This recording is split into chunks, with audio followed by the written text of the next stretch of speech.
वाणी चल रही थी 27 अप्रैल 1968। दूसरे पेज की अंत की वाणी चल रही थी, राम को ये बाण आदि क्यों दिए हैं,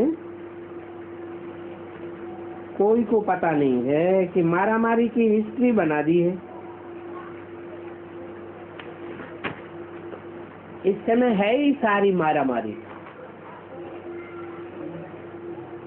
इस समय की बात बताइए।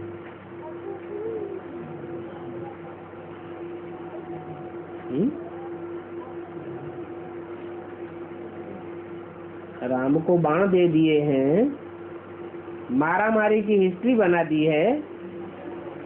किस समय की बातें हैं? इसी संगम युग की बातें हैं। 5000 वर्ष पहले भी ये बातें हुई थी। उस हिस्ट्री में सभी कुछ आ जाता है। 27/4/68 की वाणी का तीसरा पेज। सबसे जास्ती मारामारी है काम कटारी की। मार मार करके आयु ही छोटी कर दी है। तुम जानते हो वहाँ हमारी आयु घटती नहीं है, खूटती नहीं है। क्यों? क्योंकि वहाँ काम कटारी की मारामारी नहीं होती। एक शरीर छोड़ आते ही दूसरा लेते हैं। प्रजा में शरीर छोड़ेंगे तो जानेंगे कि हम प्रजा में शरीर लेंगे। प्रिंस होगा तो समझेंगे कि हम जाकर के प्रिंस बनूंगा।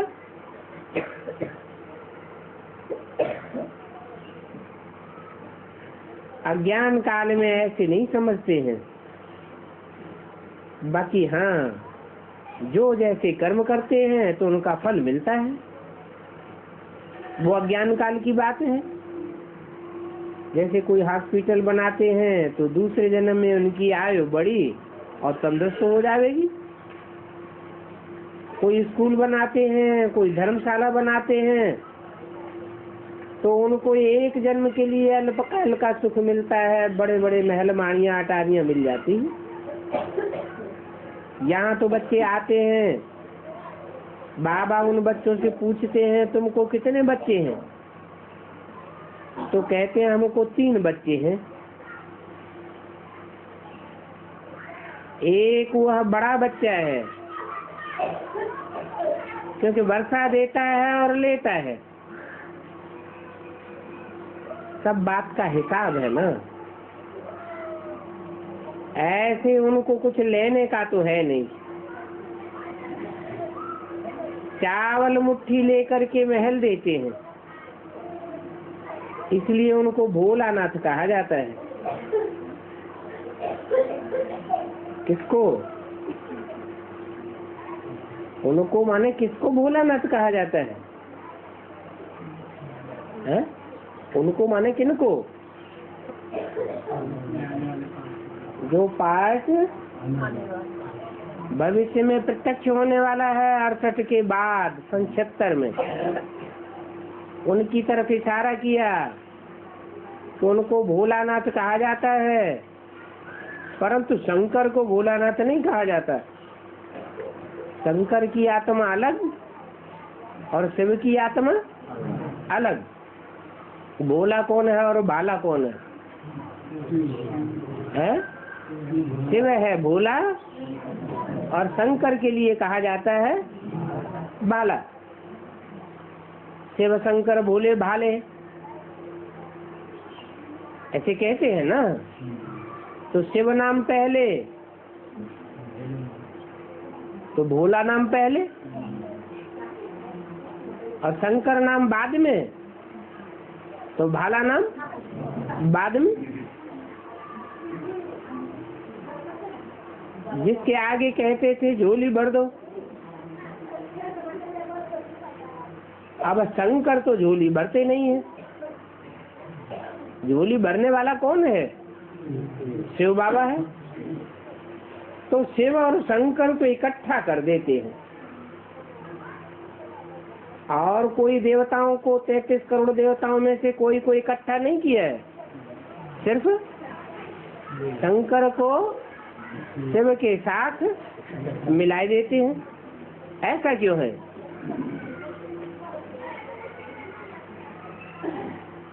ऐसा इसलिए है कि जो मुख्य पुरुषार्थ है याद का, उस याद के पुरुषार्थ में शंकर वाली आत्मा ने अपने को बाप की याद में लवलीन कर दिया, इकट्ठा कर दिया। परंतु शिव के आगे कब कोई ऐसे नहीं कहेंगे झोली भर दो। क्यों? शिव बिंदु के आगे क्यों नहीं कहेंगे? शिव मेरी बिंदी का नाम है, शिव के आगे नहीं कहेंगे झोली भर दो। किसके आगे कहेंगे? शंकर के आगे क्यों कहेंगे? शंकर तो झोली भरने वाला है ही नहीं, क्योंकि साकार के बगैर जब तक मुख धारण न करे, बिना मुख के बिंदु कैसे झोली भरेगा? शंकर को कहते हैं क्योंकि शिव तो नाम रूप से न्यारा है, ऐसे समझ लेते हैं। शंकर के लिए कहते हैं आंख खोलने से ही विनाश कर देते हैं, तो उनकी आंख बंद बनी रहे तो सो ही अच्छा है ना। आंख खोलेंगे तो विनाश हो जाएगा। उन शंकर को सूक्ष्म वचन में दिखाते हैं, और तुम तो यहाँ हो। इसका अर्थ क्या है? तुम यहाँ साकार वतन में हो, शंकर को सूक्ष्म वतन में दिखाते हैं। फिर यादगार कहाँ की है? संगम युग में ही जरूर यहाँ साकार में रहते हुए आकारी स्टेज धारण करी है मनन चिंतन मंथन की। तो समझा जा सकता है कि झोली कैसे भरते हैं। पहले खुद की झोली भरते हैं कि पहले दूसरों की झोली भरते हैं? मनन चिंतन मंथन से पहले अपनी झोली भरते हैं, फिर बाद में औरों की झोली भरते हैं। तो कैसे का जवाब देना पड़े। वास्तव में शंकर तो यहाँ आते ही नहीं। कहाँ है? इस साकार सृष्टि में शंकर को आने की दरकार ही नहीं। वो तो आकारी स्टेज में ही रहने वाला है। वो यहाँ आकर के क्या करेंगे? वास्तव में आते तो हैं शिव बाबा, उनको ज्ञान सागर पतित पावन कहा जाता है। शंकर को कोई ज्ञान सागर पतित पावन नहीं कहा जाता है। तो बाप तो कहते हैं कि ये भक्ति मार्ग के जो भी चित्र हैं, ये शास्त्र आदि हैं, मैं इन सभी का तुमको सार बताता हूँ, भक्ति का फल देता हूँ। भक्ति का फल होता है अल्पकाल क्षण भंगुर, और ज्ञान का फल, ज्ञान का फल मिलता है मुक्ति, जीवन मुक्ति। कितने के समय के लिए? आधा कल्प के लिए तुमको फल मिलता है। सन्यासी आदि भी कहते हैं सुख काग विष्टा समान है, इसलिए वो घर बार छोड़ करके भाग जाते हैं। कहते हमको स्वर्ग के सुख चाहिए ही नहीं, जो फिर हमको नरक में आना पड़े। हमको तो मोक्ष चाहिए, परंतु मोक्ष तो हमेशा के लिए होता ही नहीं। तो तुम बच्चे ये बुद्धि में रखो, ये बेहद का नाटक है। इस नाटक से एक भी आत्मा छूट नहीं सकती। जब भगवान को ही सृष्टि में आना पड़ता है बार बार, तो मनुष्य आत्माएं कैसे छूट सकती हैं? ये अनादि खेल बना बनाया है, और पहले से ही बना बनाया है। गाते भी हैं बनी बनाई बन रही, अब कछु बनी न्याय। ड्रामा में ये नूंद है, फिर तो चिंता की कोई बात ही नहीं है। परंतु मनुष्यों को भक्ति मार्ग में चिंता करनी ही पड़ती है। क्या कहा? यहाँ ज्ञान मार्ग में भी अगर चलते कोई को चिंता लगी रहे तो इससे क्या साबित होता है? भक्ति मार्ग में है या ज्ञान मार्ग में है? कहेंगे भक्ति मार्ग में है। अगर चिंता नहीं रहती है, बेगमपुर का बादशाह बन करके रहता है, तो कहेंगे कि हाँ ज्ञान सागर बाप का ज्ञानी तू आत्मा बच्चा है।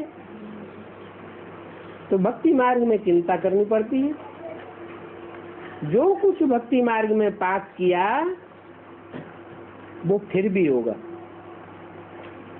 कब? भक्ति मार्ग में जो हमने पास किया है वो फिर कब होगा? भक्ति मार्ग में 2500 वर्ष हमने पास किया ना, तो जो कुछ भी पास किया, जो भी कर्म कांड आदि किए, जो कुछ भी किया, जो भी नाटक बजाया, वो फिर दोबारा हम कब करते हैं? 5000 वर्ष के बाद। अच्छा, तो कहेंगे 2500 वर्ष के बाद। लेकिन क्या संगम युग में पास नहीं करते? संगम युग में वो ड्रामा फिर रिपीट नहीं होता। हमारे संकल्पों की रील में वो सारा ही भक्ति मार्ग फिर रिपीट होता है। ये भी जानते हो कि 84 का चक्र हम खाते हैं,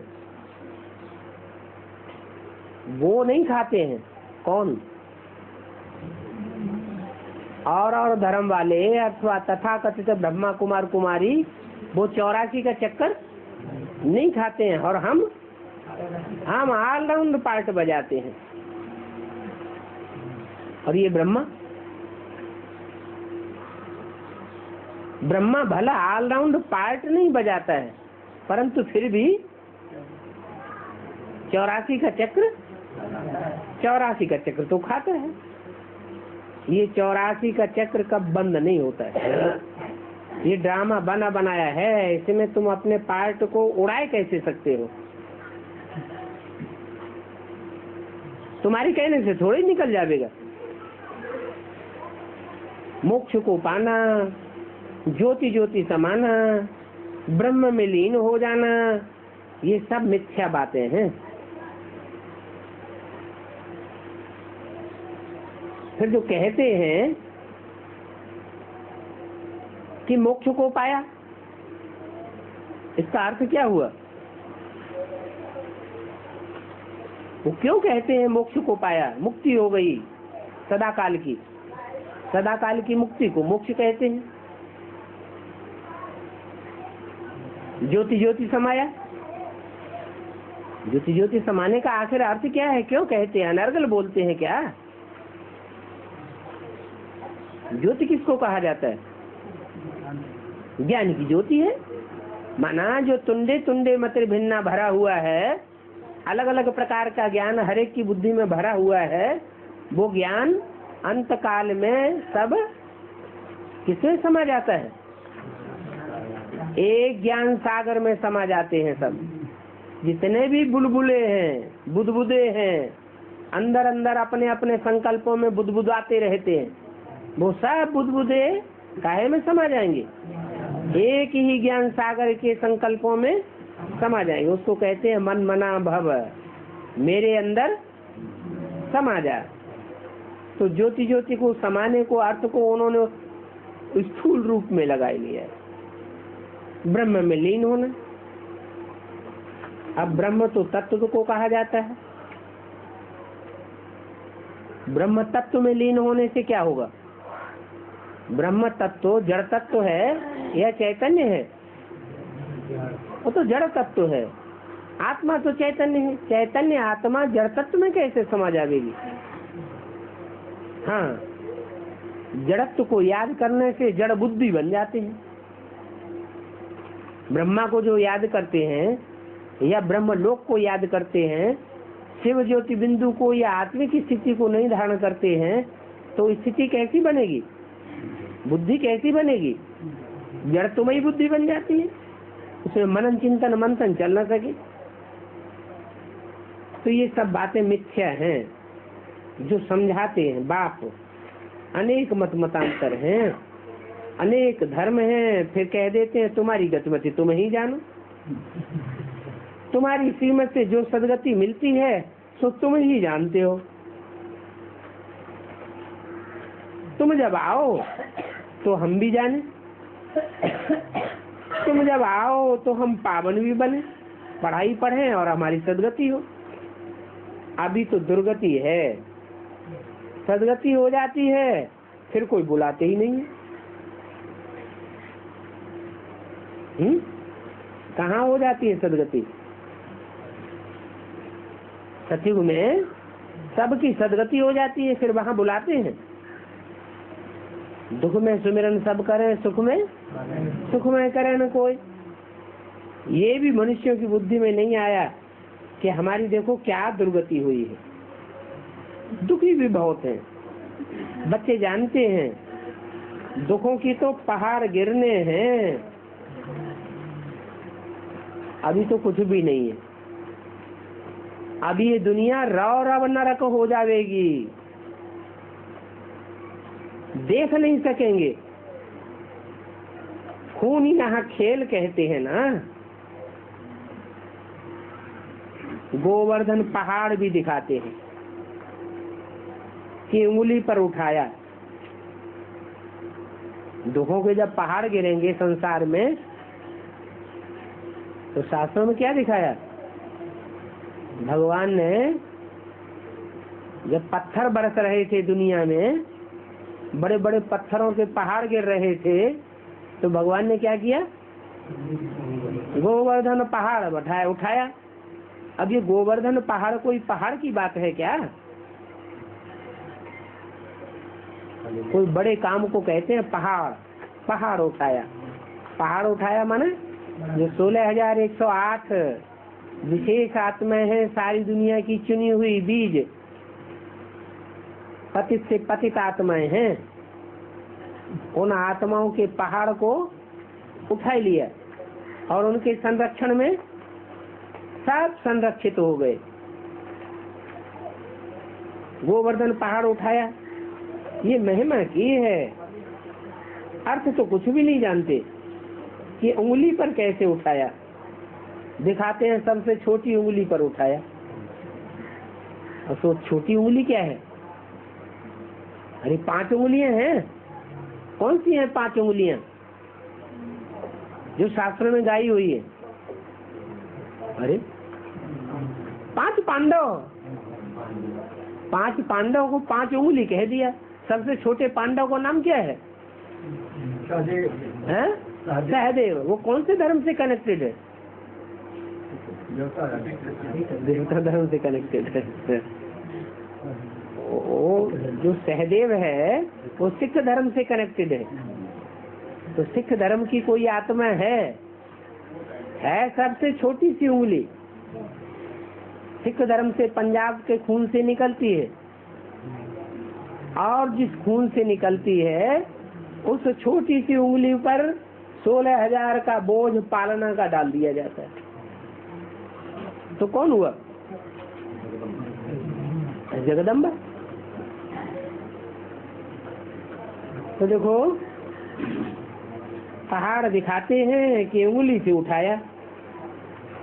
अब इतनी छोटी उंगली से पहाड़ कैसे उठेगा? ये उंगली तो बहुत कमजोर होती है। रुद्रमाला के जितने भी मणके हैं, उन मणकों में सबसे कमजोर मणका कौन सा है? 108वां, जिसको कहते हैं पीपल का पत्ता। पीपल के पत्ते की नवैया इतनी हल्की है कि थोड़ा सा झोंका आता है, माया का तूफान आता है और नवैया जोर से हिलने लग पड़ती है। तो ऐसी छोटी सी अंगुली पर इतने बड़े पहाड़ को उठा लिया।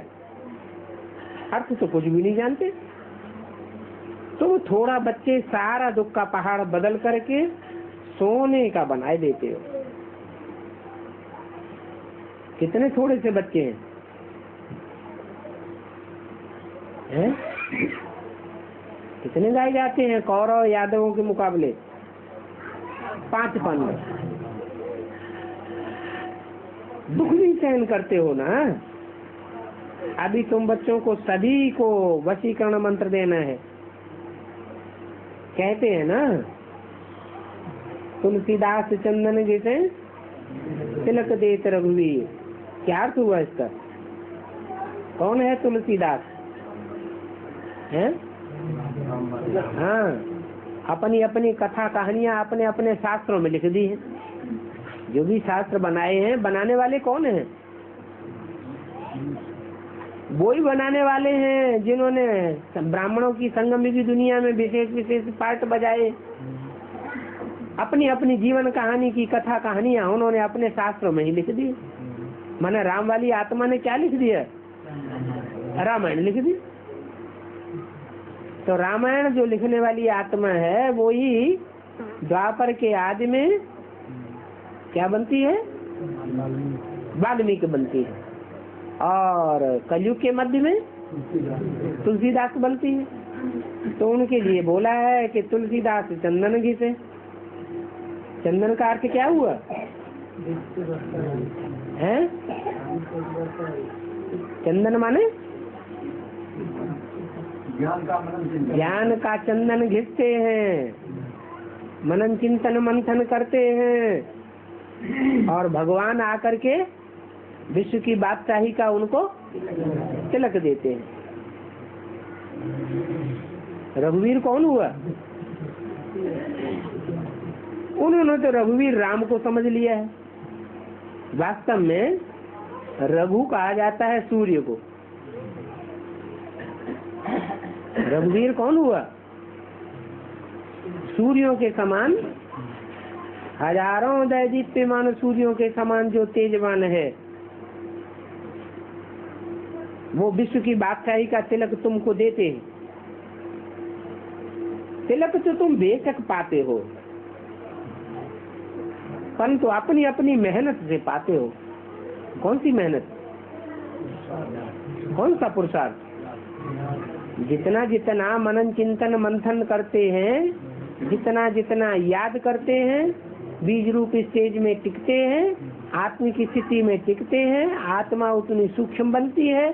सूक्ष्म आत्मा में मनन चिंतन मंथन की ताकत आ जाती है, और जितना मंथन करते हैं उतना उतना बाप आकर के विश्व की बादशाही का तिलक देते हैं।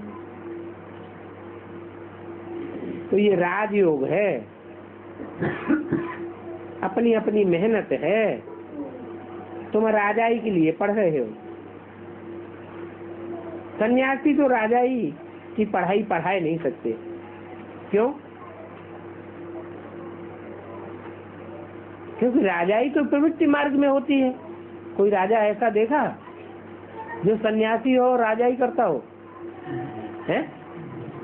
राजाएं तो होते हैं प्रवृत्ति मार्ग में, और सन्यासी सब निवृत्ति मार्ग के होते हैं। तो ये तो राजाई की पढ़ाई पढ़ाए नहीं सकते। बेसिक नॉलेज वाले भी जितने हैं टीचर, तो सन्यासी हैं या गृहस्थी है? सन्यासी है। तो क्या बेसिक वो राजाई की पढ़ाई पढ़ाते हैं या अधीन बनाना सिखाते हैं? अधीन बना देते हैं, खुद भी अधीन बन करके रहते हैं और दूसरों को भी अधीनता की पढ़ाई पढ़ाते हैं। आज की गवर्नमेंट भी क्या कर रही है? आज की गवर्नमेंट ने जो राजाई ली है वो किससे ली है? अंग्रेजों से। अंग्रेज क्या सिखा के गए? राजाई सिखा के गए या क्लर्क बनाना सिखा के गए? बाबू बना के रख के चले गए? राजा बना के गए या नौकरी करना सिखा के गए?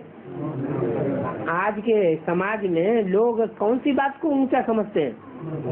नौकरी मिल जाए तो बहुत ऊंची बात। बाप आ कहते हैं मैं तुमको राजा रानी बनाने के लिए आता हूँ, मैं तुम्हें दास दासी अर्थात नौकर नौकरानी बनाने के लिए नहीं आता हूँ। तो अपनी अपनी मेहनत से तुम ये पढ़ाई पढ़ते हो और ऊंच पद पाते हो। राजाई पढ़ाने वाला एक ही बाप है क्या? और तो सब अधीन बनाने वाले। क्या? एक बाप है राजाई की पढ़ाई पढ़ाने वाला, क्या नारा है उसका? स्वतंत्र रहो और स्वतंत्र रहने दो। और बाकी सब खुद भी परतंत्र बनते हैं और दूसरों को भी परतंत्र बनाते हैं। तो एक ही बाप पढ़ाई पढ़ाने वाला है राजाई की। अभी तुम घर बैठे हो, इनको दरकार भी नहीं,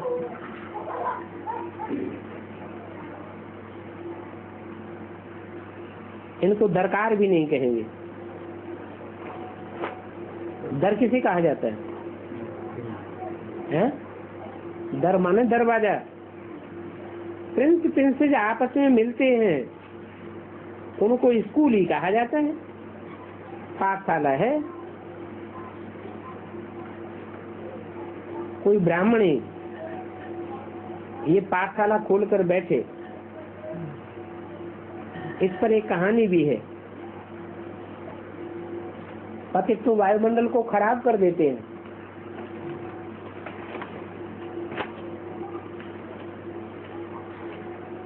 27 अप्रैल 68 की वाणी का चौथा पेज। इसलिए कोई भी अपवित्र को यहाँ अलाउ नहीं किया जाता है।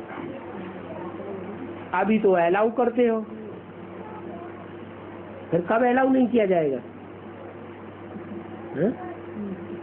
अभी अलाउ करते हो अपवित्र को आने के लिए, फिर आगे चलकर ये पांडवों का किला ऐसा बन जाएगा जिसमें कोई भी अपवित्र आत्मा पांव रख नहीं सकेगी। अगर तुम पावन बने तो ठीक, पतित बने तो जो नया संगठन तैयार होगा उसमें प्रवेश नहीं कर सकेंगे, फिर धारणा भी नहीं होगी। ये हुआ अपन को आप ही स्थापित करना, रावण की मत पर।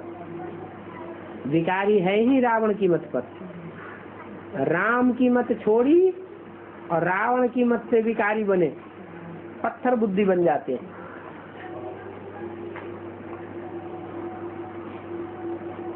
राम की मत मत शिव बाबा की है या राम की मत है? राम की मत क्यों कहा? क्योंकि राम वाली आत्मा ही निमित्त अर्थात साकार में जिम्मेवार बनती है, सही बात बताने के लिए। सही को ही सत्य कहा जाता है, सत्य ही भगवान कहा जाता है। राम की मत छोड़ दी माने रावण की मत पकड़ ली। शास्त्र में तो कहानियां कितनी लिख दी है, बहुत बहुत रोचक बातें लिखी हैं। रोचक बातें सुना करके बहुत डर पाए देते हैं। जैसे गरुड़ पुराण है, उनको रोचक पुस्तक कहा जाता है। बाप कहते हैं मनुष्य तो मनुष्य ही बनता है। गरुड़ पुराण में फिर 84 लाख योनियों की कथा कहानी निकाल दी है। बाकी कोई जानवर आदि नहीं बनते हैं। शास्त्रों में कितनी अंधश्रद्धा की बातें हैं, उनको कहा जाता है अंधश्रद्धा का मार्ग। पढ़ाई में तो अंधश्रद्धा होती ही नहीं है। स्टूडेंट जाते ही हैं पढ़ने के लिए, पास होकर के पैसा पैदा करेंगे, तो ये कोई अंधश्रद्धा थोड़ी हुई। भगवान के पास तुम आए हो पढ़ने के लिए। बाबा टीचर भी है, बाप भी है, सदगुरु भी है और सुप्रीम है। सुप्रीम टीचर, सुप्रीम गुरु, सुप्रीम बाप, परम कोई सुप्रीम कहा जाता है।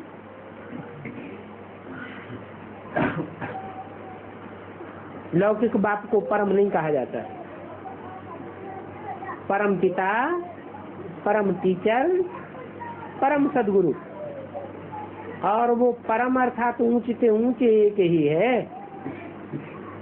वो पढ़ावेंगे तो जरूर ऊंचे से ऊंचे पद मिलेगा। भगवान पढ़ाते हैं, तो ये बात बुद्धि में रहनी चाहिए ना। क्या बात कि हमको पढ़ाने वाला ऊंचे से ऊंचे भगवान है। भारत में ये देवी देवता ही हैं जिनको विलायत वाले भी भगवान भगवती कहते हैं।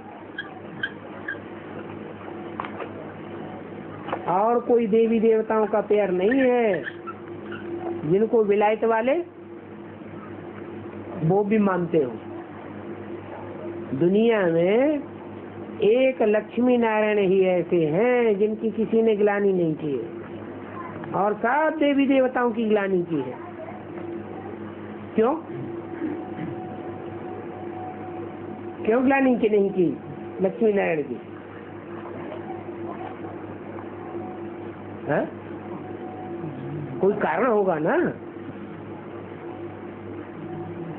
अरे कोई सफेद पोश हो, सफेद कपड़े पहनने वाला, कुछ उसमें दाग होगा तभी तो पकड़ा जाएगा। कोई दाग ही नहीं होगा तो पकड़ा कहाँ से जाएगा?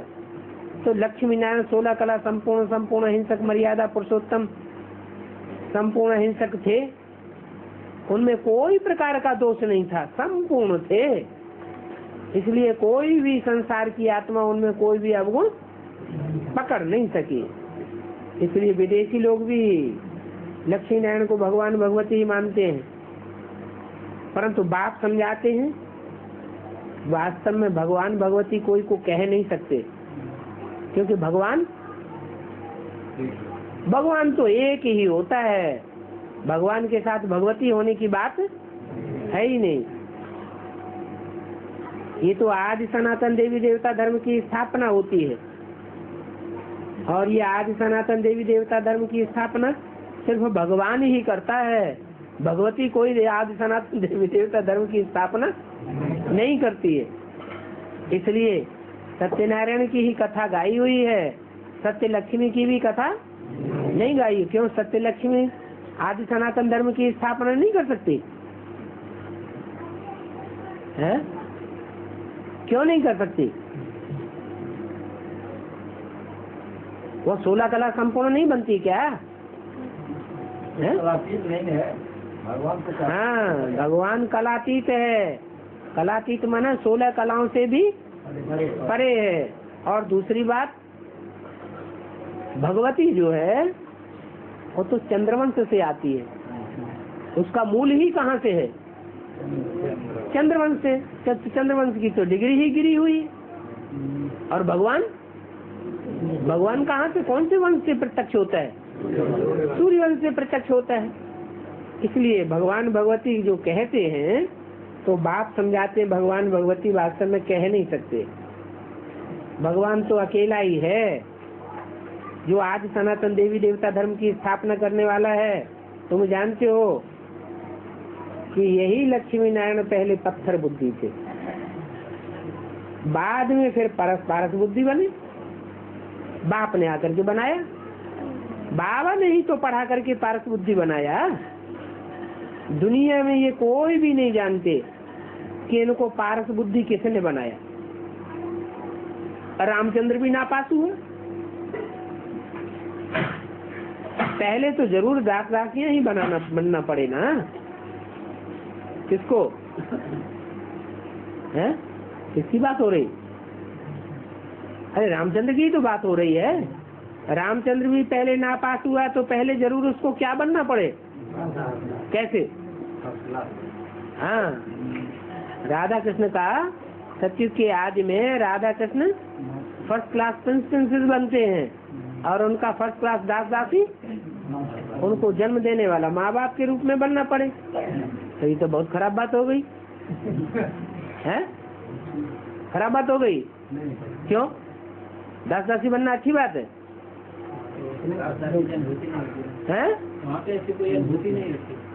अनुभूति भले नहीं होती, लेकिन यहाँ तो रिजल्ट आउट कर दिया। 16,000वां जो नंबर होगा वो जन्म जन्मांतर दास दासी बनता रहेगा कि नहीं? प्रिंस प्रिंसेस बनने वालों में जो 16,000वां नंबर का प्रिंस या प्रिंसेस होगा वो जन्म जन्मांतर दास दासी बनेगा या नहीं बनेगा? बनेगा। तो ये नीची बात नहीं हुई है? लेकिन वो तो लास्ट का बनेगा। लास्ट नंबर और फर्स्ट नंबर में अंतर होता है ना। फर्स्ट क्लास और थर्ड क्लास और फोर्थ क्लास अंतर नहीं है। अंतर क्या है? बाबा कहते कि 16,000 में दास दासी बनने से तो अच्छा है साहूकार प्रजा में ऊंच पद पावे। फर्स्ट क्लास साहूकार प्रजा बने तो उनके महलों में जैसे जैसे राजाओं के यहाँ दास दासी रहते हैं, ऐसे साहूकारों के घर में भी दास दासियां पलते हैं। साहूकारों का मर्तबा इतना होता है, जैसे राम वाली आत्मा त्रेता के अंत में इतना बड़ा साहूकार बनती है कि जो सतयुग का आखिरी नारायण होता है उसको उधार इतना ज्यादा देती है कि उनकी सारी राजाई डूब जाती है। अब वहाँ सतयुग में कोई उधार की बात होगी क्या? कहाँ की बात है? संगम युग में ये सारी शूटिंग होती है। तो बोला तुम जानते हो कि पहले जरूर दास दासियां बनते हैं। कौन? राम सीता, माना माँ बाप के रूप में दास दासी बनते हैं। तो परंतु फर्स्ट क्लास दास दासी बनना पड़े लक्ष्मी नारायण के आगे, फिर पीछे ऊंचा मर्तबा मिलेगा। कहाँ पीछे है? पीछे कहाँ? त्रेता में ऊंच मर्तबा मिले। लेकिन ये बोला कौन है? लक्ष्मी नारायण को राम सीता वाली आत्माएं जो लक्ष्मी नारायण बनती हैं या नहीं बनती हैं? बनती है? नहीं बनती? अरे लक्ष्मी नारायण तो बनती हैं। पहले लक्ष्मी नारायण बनती हैं या बाद में बनती हैं? पहले लक्ष्मी नारायण बनेंगी तो पहले नंबर का लक्ष्मी नारायण तो स्वयं राम सीता वाली आत्माएं हो गई। पहले नंबर का लक्ष्मी नारायण तो हो गई, लेकिन वो तब तक ऊंच पद है उनका जब तक राधा कृष्ण का जन्म नहीं होता है। राधा कृष्ण का जन्म होने के बाद फिर उनका वो ऊंच पद नहीं रहता है, वो उनके दास दासी कहे जाते हैं। न पढ़े हुए हैं तो दास दासी जरूर बनना पड़े। माना यज्ञ के आदि में राम सीता वाली आत्माएं न पहचानने के कारण यज्ञ की जिम्मेवारी छोड़ करके चली गई तो नापास हो गई। पढ़ाई नहीं पढ़ी तो जाकर के उनको फिर सतयुग के आदि में क्या बनना पड़े? राधा कृष्ण जैसी जिन आत्माओं ने श्रेष्ठ पुरुषार्थ किया, पुरुषार्थ को छोड़ा नहीं, छोड़ के भागे नहीं, उनका दास दासी भले फर्स्ट क्लास दास दासी बनते हैं। लेकिन कहा तो जाता है, बाप बैठ समझाते हैं, ये बातें और कोई समझा भी नहीं सके। ये कथा है ही नर से नारायण बनने की।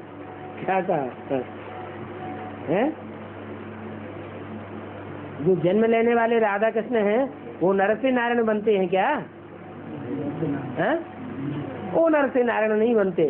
कौन बनते हैं? उनको जन्म देने वाले राम सीता वाली ही आत्माएं नर से नारायण बनती है। परंतु भले नर से नारायण बनती है, परंतु उनका मर्तबा सतयुग आदि होते ही उनका मर्तबा नीचा हो जाता है माँ बाप के रूप में, और बच्चों का मर्तबा ऊंचा हो जाता है। बाप भी बच्चों से कहते हैं, बच्चे I am your most obedient servant. तो देखो, राम सीता बनने की कहानी नहीं है, कथा नहीं है। राम सीता तो बाद में बनेंगे, वो तो नीचा पद हो गया। कथा किसकी है? लक्ष्मी नारायण बनने की कथा है।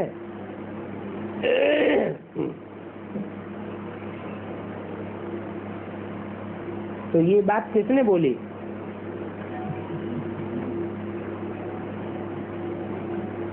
रामचंद्र नापास हुआ, पहले तो जरूर दास दासियां ही बनना पड़े लक्ष्मी नारायण के आगे, फिर पीछे ऊंच मर्तबा मिलेगा।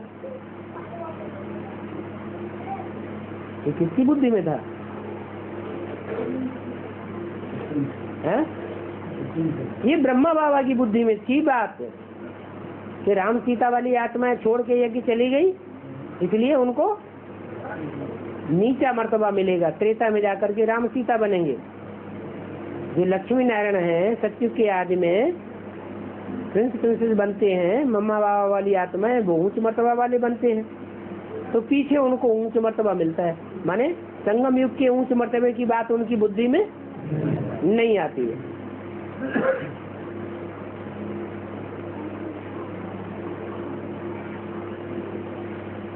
तो कथा कौन सी है जो शास्त्रों में गाई जाती है? घर घर में कौन सी कथा गाई जाती है? सत्यनारायण की कथा गाई जाती है। राम सीता बनने की कथा थोड़ी ही गाई जाती है। तो और यहाँ आकर के बात क्लियर हो गई कि ये जो वाक्य है कि राम सीता को पीछे ऊंच मर्तबा मिला, ये बात बुद्धि में ब्रह्मा बाबा की थी। शिव बाबा ये शिव बाबा बात नहीं कहना चाहते। शिव बाबा तो कहना चाहते हैं ऊंच मर्तबा यहाँ संगम में लेना है या सतयुग त्रेता में लेना है। पहले संगम में ऊंच मर्तबा मिलना चाहिए। तो राम सीता बनने की कथा कहानी नहीं है। कथा कहानी कौन सी है? लक्ष्मी नारायण बनने की। एक ही बात पक्की करो,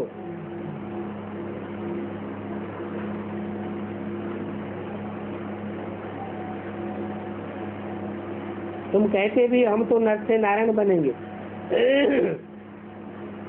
सत्यनारायण की कथा सुन रहे हो, सत्यनारायण की कथा सुनी है, राम सीता बनने की कथा तुमने नहीं सुनी है। तुम सत्यनारायण की कथा जन्म बाई जन्म सुनते चले आए हैं। जन्म बाई जन्म कब से? सत्यनारायण की कथा कब से सुनते चले आ रहे? द्वापर के आदि से सुनते चले आ रहे हैं। सबसे जास्ती कथा किसने सुनी होगी?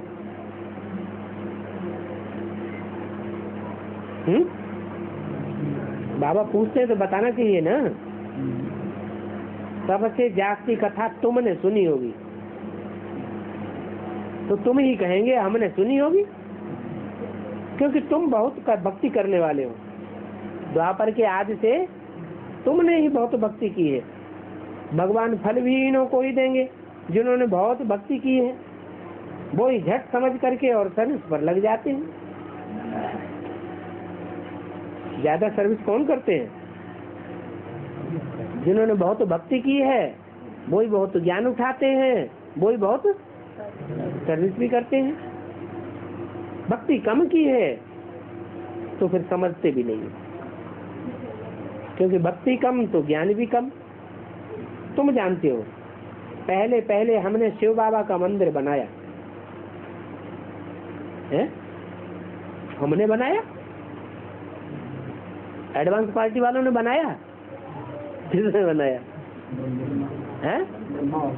ब्रह्मा बाबा ने बनाया। फिर ये तो झूठ बात लग रही है।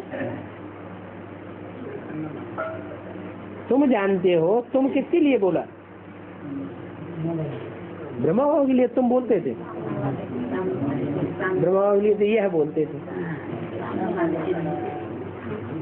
तुम बोलते हैं एडवांस में चलने वाले बच्चों के लिए नंबरवार, हाँ, जो सामने बैठते हैं। तुम जानते हो पहले पहले हमने शिव बाबा का मंदिर बनाया।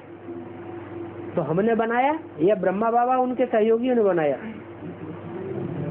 है? ब्रह्मा बाबा और उनके सहयोगी हमारे बच्चे बनेंगे या हमको जन्म देने वाले बनेंगे? द्वापर युग में भी हमारे बच्चे बनेंगे, लेकिन उनको डायरेक्शन कौन देता है बनाने का? राजाएं तो बुद्धू होते हैं। द्वापर युग में राजाएं विकारी होते हैं या निर्विकारी होते हैं? विकारी होते हैं। तो बुद्धू हो गए। उनको बताया किसने? रास्ता किसने बताया? उनके माँ बाप ही तो रास्ता बताते हैं। तो माँ बाप ही वास्तव में गुरु होता है, और तो कोई वहाँ गुरु होता ही नहीं। तो उन्होंने रास्ता बनाया। तो जिन्होंने बताया वो पहले अपने मन मंदिर में बनाया होगा या पहले स्कूल में बनाया होगा? पहले अपने मन मंदिर में ज्योति बिंदु का स्वरूप बनाया होगा। तो तुम जानते हो पहले पहले हमने शिव बाबा का मंदिर बनाया। अब भी विचारी भक्ति पहले हमने की। आधा कल्प तुमने भक्ति की है, तो राज्य भी तुमको जाति मिलता है। ये समझ की बात है। क्या ज्यादा राजाई जो पहले पहले लक्ष्मी नारायण बनते हैं वो भोगते हैं, या बाद में जो लक्ष्मी नारायण बनते हैं वो भोगते हैं? पहले पहले जो लक्ष्मी नारायण बनते हैं वो ज्यादा जन्म में राजा ही भोगेंगे। बाद में जो लक्ष्मी नारायण बनते हैं, जैसे आर्य समाज का आखिरी नारायण, तो राजाई भी कम हो जाती है। तो ये समझ की बातें हैं। प्रदर्शनी आदि पर इन सब बातों की जांच करो। लिखते हैं बाबा, बच्चे सैटिस्फाई होकर के जाते हैं, बाबा लिख देते हैं। अगर कोई प्रदर्शनी में आते हैं और सेटिस्फाई होकर के जाते हैं तो बाबा लिख देते हैं, पूरा भक्त नहीं है। अगर पूरा भक्त होता तो इतनी जल्दी सेटिस्फाई नहीं होता। जिसने पहले शिव बाबा की भक्ति की है, निश्चय है शिव बाबा पढ़ाते हैं, तो वो झट बाबा के पास भागेगा, प्रदर्शनी सुन करके चला नहीं जाएगा, सेटिस्फाई होकर के चला नहीं जाएगा। पहले कहाँ जाएगा? जड़ को पकड़ेगा, झट बाबा के पास भागे। बाबा पूछते हैं कब निश्चय हुआ कि बाप आए हैं? पहले पहले तो उनसे मिलना चाहिए ना। हाँ, कोई कोई को बहुत ख्वाहिश होती है मिलने की, कोई को कम होती है,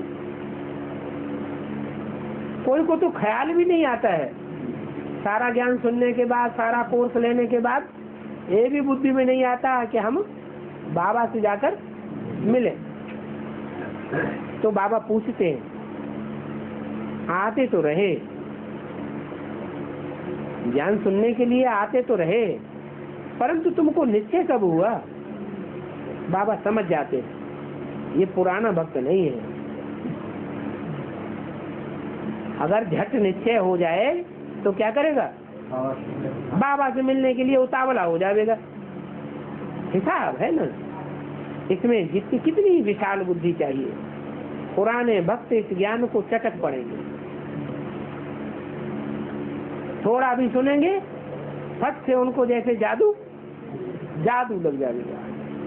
दिन प्रतिदिन ये नॉलेज बढ़ता जाएगा,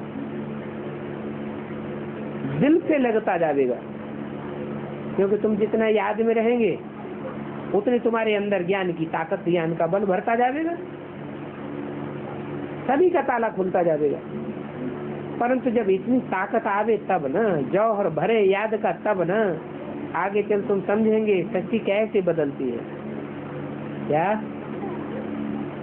मैंने 68 तक ये बात बुद्धि में नहीं आती है कि सच्ची कैसे बदलती, आगे चल करके तुम समझेंगे। तुम माने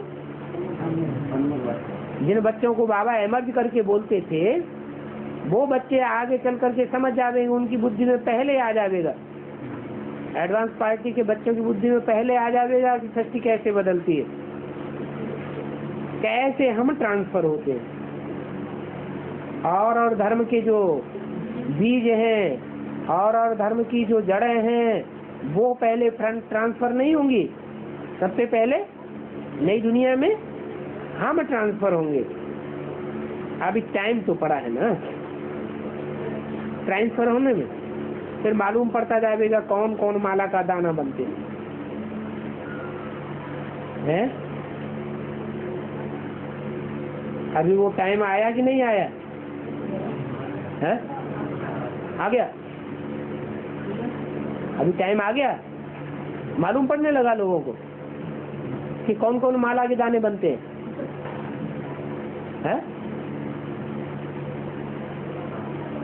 सर पकड़ के बैठ गए, क्या हुआ? नहीं मालूम पड़ता है?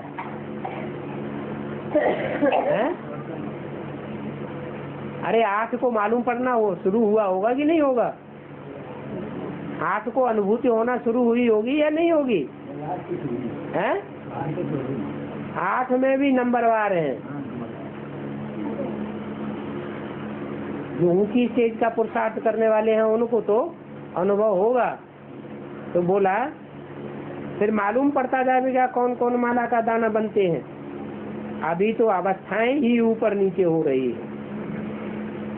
माना जब तक एक रस स्थिति नहीं बनी है तब तक कोई को पता नहीं पड़ेगा। जब एक रस स्थिति देखने में आवे तो पता पड़ता जाएगा। इसलिए ब्राह्मणों की माला नहीं बनती है। तुम जब पास होते जावेंगे तो रुद्रमाला बनती है। अभी फेल होने का चक्कर चल रहा है या पास होने का लगातार चक्कर चल रहा है? अभी तो तुम जब पास होते जाते हो तो रुद्रमाला बन जाती है। पुरुषार्थ करना है रुद्रमाला में तो रोने का। कहते भी हैं नर से नारायण बने, अर्थात रुद्रमाला में जावे। तो उनको याद करना पड़े ना। किनको है? अरे शिव बाबा की तो बात ही नहीं आई अभी। बात किसकी चल रही है? रुद्रमाला की बात चल रही है। माला किसकी है? रुद्र की माला है। तो जिस माला में जाना है उसको याद करना पड़े या नहीं पड़े? उसको याद करना पड़े। याद करते करते सारे पाप कट जाएंगे। भक्ति माला में सबसे तीखा नारद था।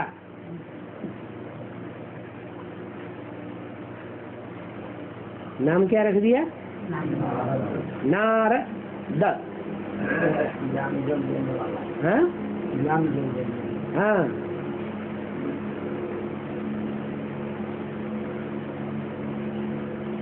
नार कहते हैं ज्ञान जल को। द माने देने वाला, जो दूसरों को ज्ञान जल बहुत बांटता था और खुद दूसरों से कहता है चलो वैकुंठ चलो वैकुंठ, और खुद कहाँ कहाँ चक्कर काटता था। और वैकुंठ के साथ साथ नरक की दुनिया में भी चक्कर काटता था। तो भक्ति माला में सबसे तीखा नारद था। हम लक्ष्मी को वर सकते हैं। उन्होंने सोचा, क्या सोचा? कि हम भक्तों में सबसे तीखा भक्त हूँ, हम लक्ष्मी को वर सकता हूँ। तो उनको कहा गया कि अपने को आईने में देखो तो क्या दिखाई पड़ा? तो शक्ल देखी, अरे हम तो बंदर हूँ, हम कैसे लक्ष्मी को वर सकूंगा? ज्ञान बिगड़ तो कुछ हो नहीं सकता। माना ज्ञान दर्पण सदैव हमारे सामने रहना चाहिए। मुख्य है याद की यात्रा, तो कट उतर जाए। यही फिक्रात बच्चों को रहनी चाहिए। फिर 21 जन्म फिक्र से तारिक हो जाएंगे। स्टूडेंट को फिक्रात रहती है हम पास विद ऑनर हो जावे। पक्के स्टूडेंट को ये फिक्रात जरूर रहेगी। ये ईश्वरीय रेस है। कौन सी? है? 8 की दौड़ में आना, ये कौन सी रेस है? ये ईश्वरीय रेस है। ईश्वर कौन सा लक्ष्य देते हैं? नर से नारायण जैसा बनने का लक्ष्य देते हैं। नारायण जैसे कितने बनते हैं? 8 ही बनते हैं। अच्छा, बच्चों को रूहानी बाप दादा का याद प्यार गुड मॉर्निंग और नमस्ते।